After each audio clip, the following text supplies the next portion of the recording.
پیدائش کی کتاب اس کا 23 باب پہلی آیت سے 20 آیت تک پڑھیں گے۔ کلام مقدس میں یوں مرقوم ہے، اور سارہ کی عمر 127 برس کی ہوئی۔ سارہ کی زندگی کے اتنے ہی سال تھے، اور سارہ نے قریت العربہ میں وفات پائی۔ یہ کنعان میں ہے اور حبرون بھی کہلاتا ہے۔ اور ابراہیم سارہ کے لیے ماتم اور نوحہ کرنے کو وہاں گیا۔ پھر ابراہیم میت کے پاس سے اٹھ کر بنی حت سے باتیں کرنے لگا اور کہا کہ میں تمہارے درمیان پردیسی اور غریب الوطن ہوں۔ تم اپنے ہاں گورستان کے لیے کوئی ملکیت مجھے دو، تاکہ میں اپنے مردہ کو آنکھ کے سامنے سے ہٹا کر دفن کر دوں۔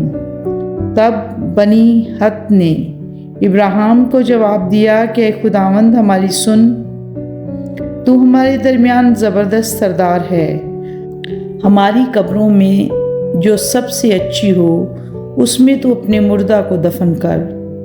ہم میں ایسا کوئی نہیں جو تجھ سے اپنی قبر کا انکار کرے، تاکہ تو اپنا مردہ دفن نہ کر سکے۔ ابراہیم نے اٹھ کر اور بنی حت کے آگے جو اس کے ملک کے لوگ ہیں آداب بجا لا کر ان سے یوں گفتگو کی کہ اگر تمہاری مرضی ہو کہ میں اپنے مردہ کو آنکھ کے سامنے سے ہٹا کر دفن کر دوں تو میری عرض سنو، اور سور کے بیٹے افرون سے میری سفارش کرو کہ وہ مغفیلیہ کے غار کو جو اس کا ہے اور اس کے کھیت کے کنارے پر ہے، اس کی پوری قیمت لے کر مجھے دے دے، تاکہ وہ گورستان کے لیے تمہارے درمیان میری ملکیت ہو جائے۔ اور افرون بنی حت کے درمیان بیٹھا تھا۔ تب افرون حتی نے بنی حت کے سامنے ان سب لوگوں کے روبرو جو اس کے شہر کے دروازے سے داخل ہوتے تھے ابراہیم کو جواب دیا، اے میرے خداوند، یوں نہ ہوگا، بلکہ میری سن، میں یہ کھیت تجھے دیتا ہوں اور وہ غار بھی جو اس میں ہے تجھے دیتا ہوں۔ یہ میں اپنی قوم کے لوگوں کے سامنے تجھے دیتا ہوں، تو اپنے مردہ کو دفن کر۔ تب ابراہیم اس ملک کے لوگوں کے سامنے جھکا۔ پھر اس نے اس ملک کے لوگوں کے سنتے ہوئے افرون سے کہا کہ اگر تو دینا ہی چاہتا ہے تو میری سن، میں تجھے اس ملک کا دام دوں گا، یہ تو مجھ سے لے لے تو میں اپنے مردہ کو وہاں دفن کروں گا۔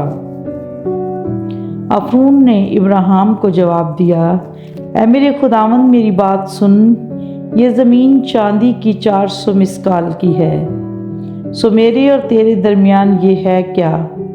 بس اپنا مردہ دفن کر۔ اور ابراہیم نے افرون کی بات مان لی۔ سو ابراہیم نے افرون کو اتنی ہی چاندی تول کر دی جتنا کہ ذکر اس نے بنی حت کے سامنے کیا تھا، یعنی چاندی کی 400 مسکال جو سوداگروں میں رائج تھی۔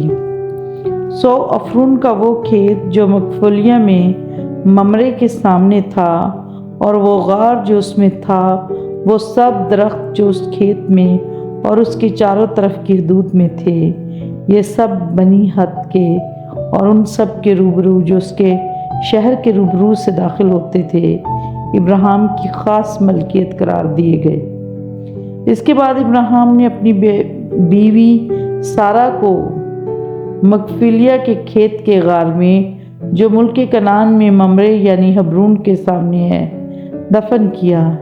چنانچہ وہ کھیت اور وہ غار جو اس میں تھا بنی حت کی طرف سے گورستان کے لیے ابراہیم کی ملکیت قرار دیے گئے۔ سنیں، سمجھے اور عمل کیے جانے پر خداوند کی برکت ہو۔ خدا کا شکر ہو، آمین۔